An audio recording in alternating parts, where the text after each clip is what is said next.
Wala raw hold departure order o anumang masamang record sa immigration ang retiradong pulis na si Arturo Las Cañas, kaya ito nakaalis ng bansa papuntang Singapore. Ayon sa Bureau of Immigration, pasado alas 5 ng hapon nitong April 8, humarap si Las Cañas sa mga taga-immigration.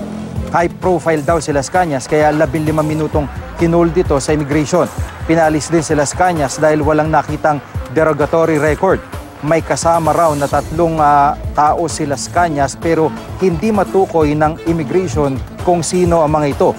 Sa return ticket ni Las Cañas, April 22 ang balik nito sa bansa.